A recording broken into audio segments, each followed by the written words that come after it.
नमस्कार। आज हम एक बहुत ही दिलचस्प किताब पर बात करने वाले हैं, ब्रायना वीस्ट की 101 Essays That Will Change the Way You Think। नमस्कार। हाँ, ये किताब का टाइटल ही बताता है 101 निबंध जो आपकी सोच बदल देंगे। बिल्कुल। और ये सिर्फ पढ़ने की चीज नहीं है, मैंने महसूस किया। ये एक तरह का आईना है ना? हाँ, सही कहा। इसमें ऐसे विचार हैं जो हमें खुद को, हमारी आदतों को और दुनिया को देखने के हमारे तरीके को चुनौती देते हैं। बिल्कुल। ये कोई आसान स्टेप बाय स्टेप गाइड नहीं देती कि ऐसे करो वैसे करो। नहीं, बिल्कुल नहीं। ये तो सीधे सच का सामना कराती है, थोड़ा झकझोरती है। हाँ, सोचने पर मजबूर करती है। इसका मकसद ही यही है, जगाना। तो आज का हमारा इरादा है कि इस किताब से कुछ सबसे गहरी, सबसे असरदार सीखों को समझें, उनकी तह तक जाएं। हाँ, चलिए करते हैं इस पर गहन चर्चा। देखें कि ये हमारे सोचने के तरीके को कैसे बदल सकती है। इसका फोकस इसी पर है कि नजरिया बदलो तो जिंदगी का अनुभव बदल जाता है। बाहरी हालातों से ज्यादा ये अंदरूनी बदलाव की बात करती है। अच्छा, तो पहली सीख। ये शायद सुनने में बहुत सीधी लगे, पर है बहुत गहरी। हम वो हैं जो हम करते हैं, ना कि वो जो हम कहते हैं कि हम करेंगे। Action speaks louder than words वाली बात। हाँ, वही। हम अक्सर अपनी पहचान अपने इरादों से जोड़ लेते हैं, नहीं? जैसे मैं एक लेखक बनना चाहती हूँ या मैं फिट होना चाहता हूँ। हाँ, ये बहुत आम है। ख्वाब देखना, इच्छाएं रखना, और कई बार हम उन्हीं इच्छाओं में जीने लगते हैं। लेकिन वीस्ट कहती हैं, रुको, असलियत देखो। तुम्हारी पहचान तुम्हारे लगातार किए जाने वाले कामों से बनती है। मतलब अगर कोई रोज लिखता है, चाहे 2 लाइन ही लिखे, तो वो लेखक है। अगर कोई रोज कसरत करता है, तो वो एथलीट है। इरादा अपनी जगह है, पर असली पहचान तो कर्म से है। हाँ, ये सपनों की दुनिया से निकलकर एक्शन लेने की बात है। कि हम खुद को किस आधार पर देख रहे हैं, सिर्फ इरादों पर या असल में किए गए कामों पर। और इसमें जो दिलचस्प बात है वो है प्रामाणिकता का सवाल। मतलब खुद के प्रति ईमानदारी। हाँ, यह हमें अपनी आकांक्षाओं और असलियत के बीच का फर्क देखने को कहती है। इरादे से कर्म पर जोर देना इसलिए जरूरी है क्योंकि ये हमारी पहचान को हवा हवाई नहीं बल्कि ठोस कामों पर टिकाता है। सही कहा। इससे हम ज्यादा जिम्मेदार महसूस करते हैं। हमारे काम, हमारी आदतें, यही हमारी कहानी लिखते हैं, न कि वो बातें जो हम बस कहते रहते हैं। ये वाकई खुद के साथ ईमानदारी बरतने जैसा है। बिल्कुल। और इसी ईमानदारी से जुड़ा है अगला मुद्दा, खुशी। दूसरी सीख, खुशी वो नहीं है जो हम अक्सर सोचते हैं। अच्छा, ये तो बड़ा टॉपिक है। हाँ, ज्यादातर लोग इसे किसी मंजिल की तरह देखते हैं। जब मुझे वो मिल जाएगा तब मैं खुश होंगी। हाँ, जैसे कोई प्रमोशन या कोई खास रिश्ता या बहुत सारा पैसा।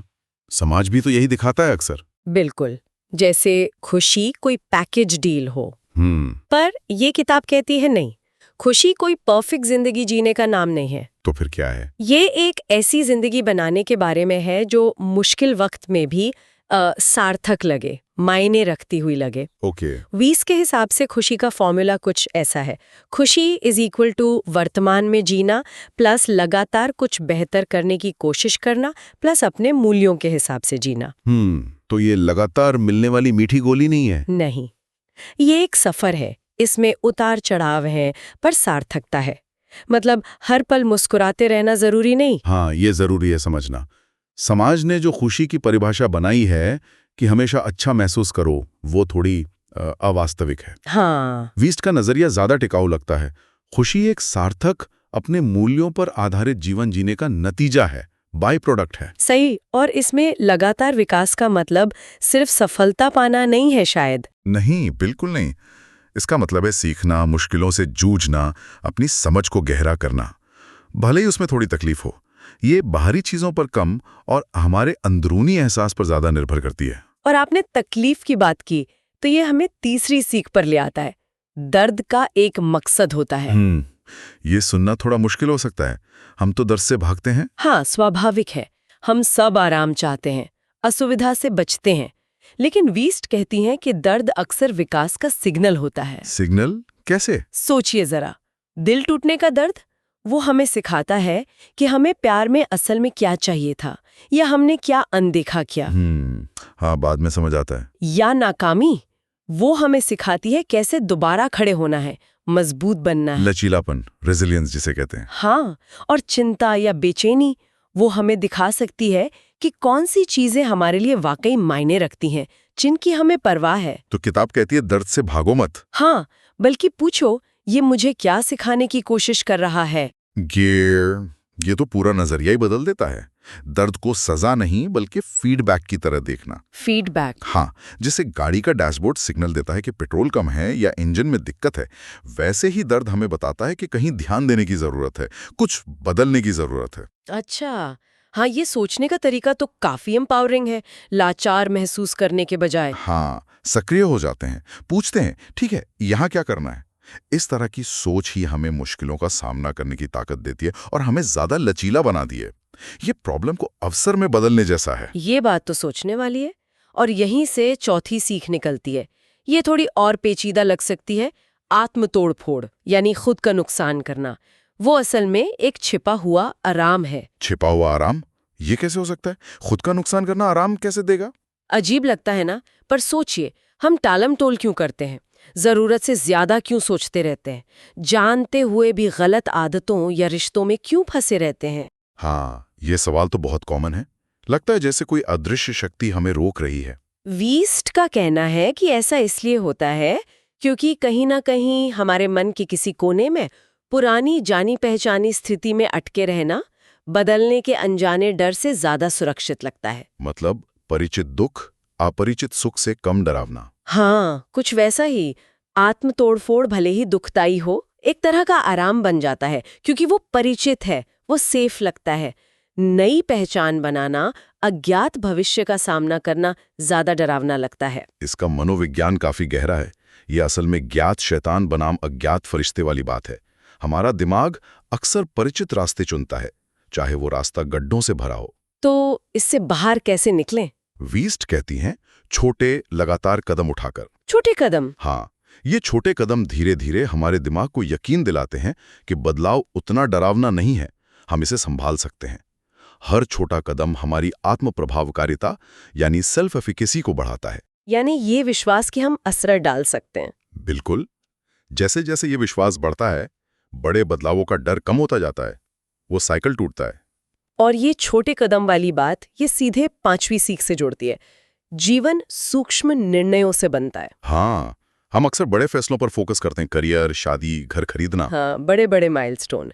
लेकिन वीस्ट कहती हैं कि असल में हमारी जिंदगी उन हजारों छोटे छोटे फैसलों से बनती है जो हम हर रोज हर घंटे करते हैं। जैसे सुबह उठकर पहला काम क्या करना है, फोन देखना या पानी पीना, क्या खाना है, हेल्दी या जंक, किसके साथ वक्त बिताना है जो हमें ऊपर उठाते हैं या नीचे खींचते हैं, खाली समय में क्या करना है, कुछ सीखना है या सिर्फ टाइम पास, हम खुद से कैसे बात करते हैं। ये चीजें मामूली लग सकती हैं, पर इनका असर जुड़ता जाता है। कंपाउंडिंग इफेक्ट जैसा। एग्जैक्टली, चक्रवृद्धि ब्याज जैसा।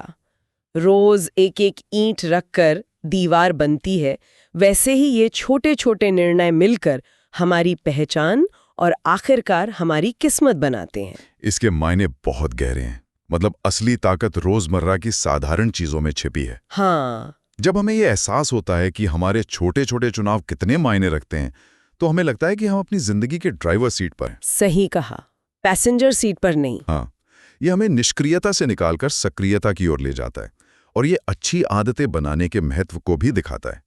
हर छोटा सही चुनाव हमें उस दिशा में ले जाता है जहां हम पहुंचना चाहते हैं। और हमारे ये छोटे छोटे चुनाव ये अक्सर हमारे गहरे विश्वासों से तय होते हैं, जो हमें छठी सीख पर लाता है। आपकी वास्तविकता आपके विश्वासों का प्रतिबिंब है। मतलब दुनिया वैसी नहीं है जैसी वो है, बल्कि वैसी है जैसे हम उसे मानते हैं। हाँ, कुछ ऐसा ही। हमारे विश्वास एक फिल्टर की तरह काम करते हैं। उदाहरण दे सकते हैं? जरूर। मान लीजिए कोई मानता है कि दुनिया मतलबी और खराब जगह है, तो उसे हर तरफ मतलबी लोग ही नजर आएंगे।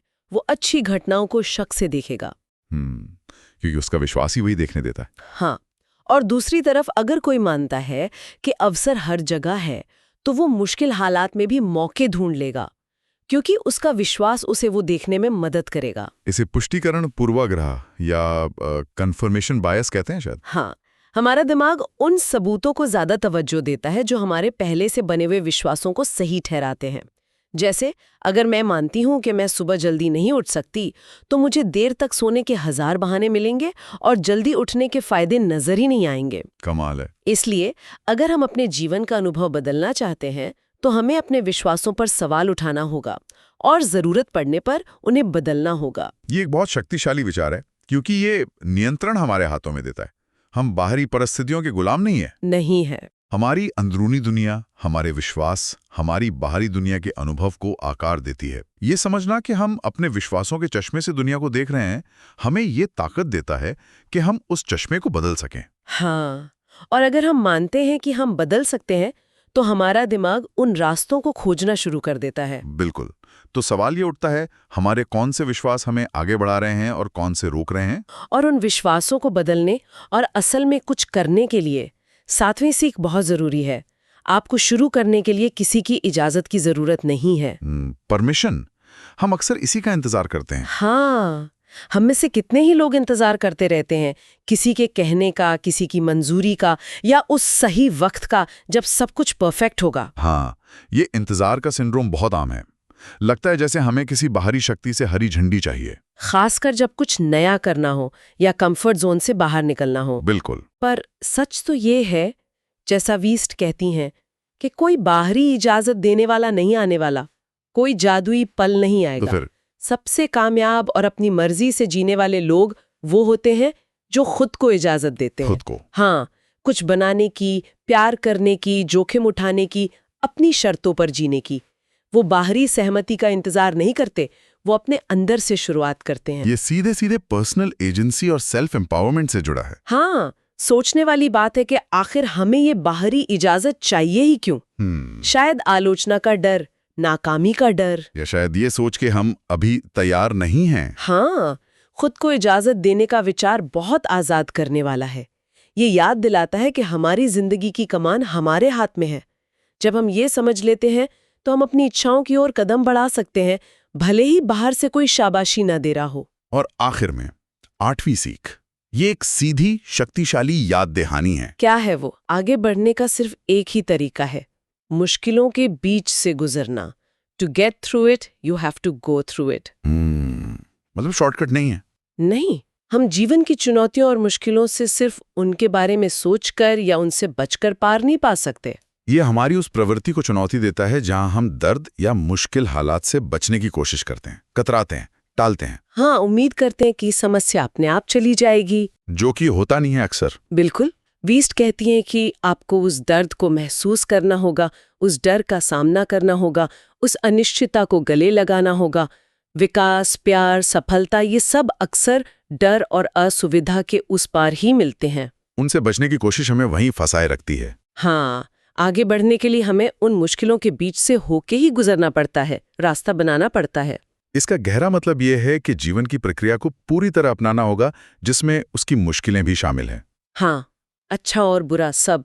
और जब हम मुश्किलों से गुजरते हैं, बजाय उनसे बचने के, तो हम सिर्फ उस चुनौती को ही पार नहीं करते, हम सीखते भी हैं। वो अनुभव हमें सिखाता है कि हम सक्षम हैं। हाँ, कि हम ये कर सकते हैं। बिल्कुल। हर बार जब हम किसी मुश्किल दौर से गुजरते हैं, तो हमारा आत्मविश्वास बढ़ता है, हमारा लचीलापन मजबूत होता है। ये हमें भविष्य के लिए बेहतर तैयार करता है। जिंदगी के स्कूल में प्रैक्टिकल सबक सीखने जैसा है ये। तो इन सब बातों का निचोड़ क्या है? इस पूरी चर्चा से 101 निबंध किताब से असल में क्या लेकर जाएं? मेरे ख्याल से हर एक निबंध को रटना जरूरी नहीं है। नहीं, बिल्कुल नहीं। जरूरी है उस मूल विचार को समझना कि हमारा नजरिया, हमारी सोच, वही हमारी जिंदगी को बुनती है। ये कोई जादू नहीं, बल्कि हमारे रोजमर्रा के अनुभवों का आधार है। एकदम सही। जब हमारी सोच बदलती है, तो हमारी दुनिया बदल जाती है।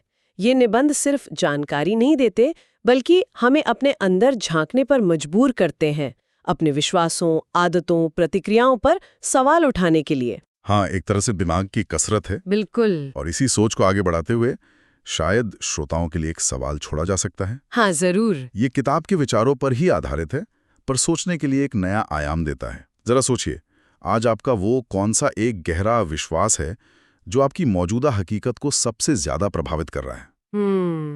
एक विश्वास। हाँ, अगर आपको आज सिर्फ एक विश्वास बदलने का मौका मिले, ऐसा विश्वास जिसे बदलने से दुनिया को देखने का आपका नजरिया बदल सकता हो, तो वो कौन सा होगा और क्यों? वाओ! जरा कल्पना कीजिए कि उस एक बदलाव का आपके अनुभवों, आपके फैसलों और आपकी जिंदगी के सफर पर क्या असर पड़ सकता है। ये वाकई एक गहरा सवाल है जिस पर सोचा जा सकता है, खुद के साथ ईमानदारी से बैठकर। बिल्कुल। तो इन विचारों पर इस गहरी बातचीत में शामिल होने के लिए बहुत-बहुत धन्यवाद। धन्यवाद। उम्मीद है कि इस चर्चा ने कुछ नई सोच और नए मुद्दों को जगाया होगा। अगले अंक में फिर मिलेंगे।